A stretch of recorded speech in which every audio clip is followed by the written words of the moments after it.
Olá, esta é a TV Smart Síndico, recebendo novamente o Dr. João Paulo Rossi Pascoal, advogado, mestre em Direito, professor e especialista em condomínios. Hoje nós vamos abordar o tema cotas condominiais. Primeiro vamos definir o que é isso, né? Dr. João Paulo, o que é uma cota condominial? Como é que é calculado esse valor? Como é que funciona isso? É obrigatório pagar? Como é que funciona? Olá, Laerte, é um prazer retornar aqui. A cota condominial é aquela contribuição que cada condomínio é obrigado a trazer para o condomínio, porque o condomínio é uma entidade frágil, né? O maná não cai do céu, não existe bolsa condomínio. Então, como uma forma de manutenção da propriedade comum, cada qual tem que contribuir com a sua parte para manter o bem comum, a totalidade, em pleno funcionamento, né? Em plena regularidade e valorização.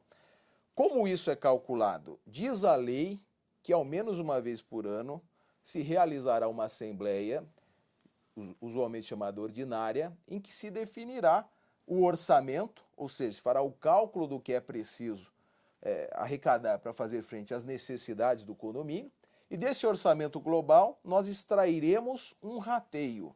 Rateio esse usualmente calculado com base na fração ideal de cada unidade, né? Então, quando você adquire a sua unidade autônoma, você é sabedor da sua fração ideal e que aquela fração ideal repercutirá na questão da distribuição do que é necessário aí contribuir com o orçamento, que é o seu rateio. Tá? Isso é obrigatório. Tá. E se ele não pagar? Tem uma palavrinha esquisita aí, inadimplência, né? O que acontece se a pessoa não paga o condomínio? Juridicamente se diz que a obrigação de pagar o condomínio é a chamada obrigação de trato sucessivo. Mês a mês ela se repete com data certa de vencimento. Então, se você não cumpre com o pagamento na data fixada, no dia seguinte você já é inadimplente, né? Criou-se um mito aí no mercado de que haveria uma transição entre o condômino atrasado e dali 30 dias que ele viraria inadimplente. Isso não existe. É inadimplente desde No o primeiro dia ano. seguinte, após decorrido a data de vencimento, sem que o pagamento tenha sido honrado, a pessoa já é com a boca cheia e inadimplente. E já sofre repercussões. Então, mas e se ele não pagou? Não é porque ele não quis pagar, ele ficou doente, perdeu o emprego, não tem jeito, é inadimplente mesmo. Não tem jeito, não tem nenhuma diferenciação com relação a pessoas que perdem o emprego, que ficam doentes, que se aposentam, né? O condomínio, como eu disse, é uma entidade frágil.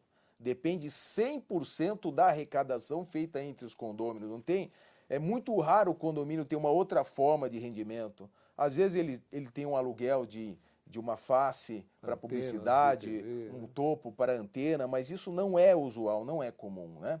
Então não tem jeito. Infelizmente essa pessoa vai ter que encontrar uma forma de ter um acertamento do que deve perante o condomínio, senão ela sofrerá sanções aí. É isso que eu ia perguntar. O que acontece se ele não pagar? Imediatamente nós já temos, no dia do descumprimento, o acréscimo de uma multa moratória de 2%. A cada mês que se completar de dívida, 1% de juros moratórios. Correção monetária, possibilidade de envolvimento de advogados e aí você vai ter também honorários advocatícios.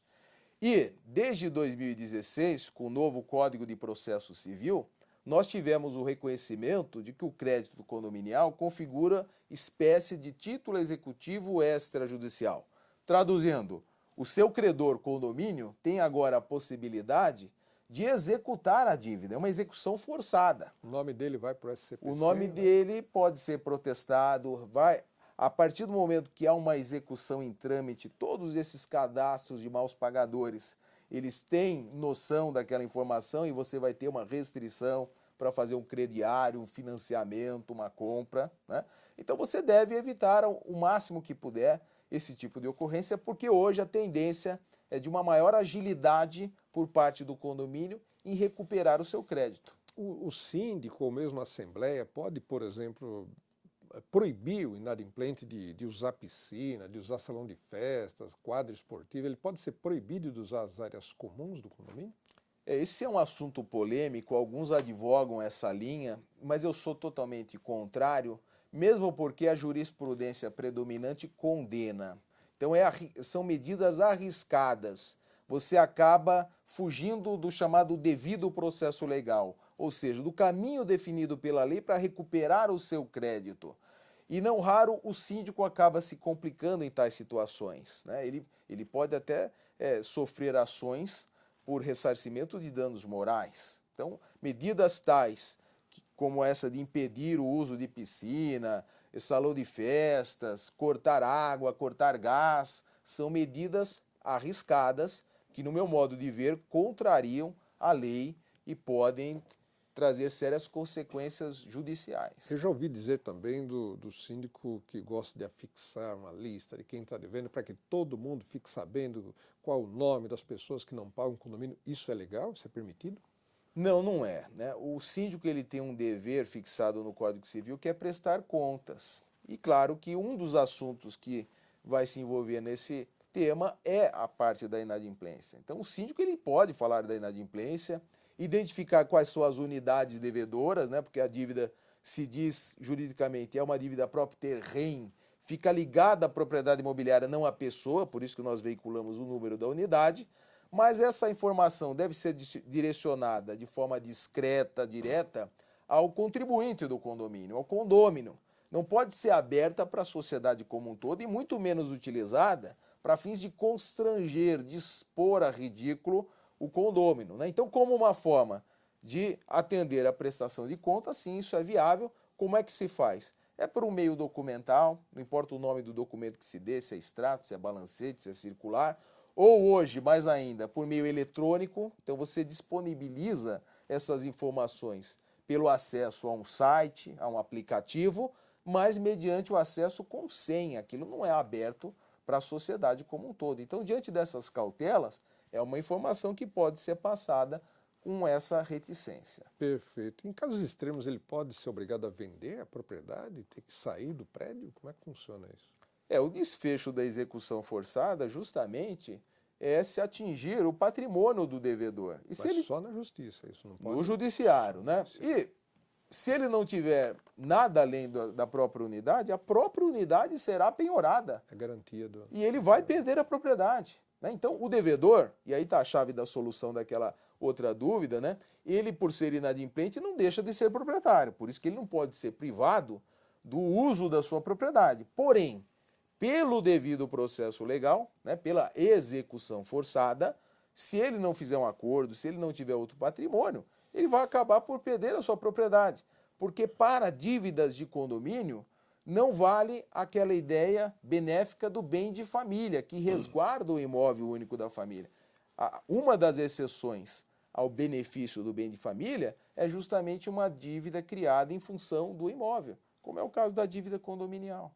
O desejável, então, é não deixar a dívida acumular a ponto de precisar ir para a justiça, tentar Exatamente. uma negociação amigável, pode ter parcelamento. Sim, hoje em dia, com essa crise, com essas circunstâncias todas, é muito comum, antes de se entrar com medidas mais sérias, judiciais, que se evolua de uma tentativa amigável de resolver isso, por meio do parcelamento, por meio até do abono, desde que a Assembleia tenha autorizado esse tipo de medida, né?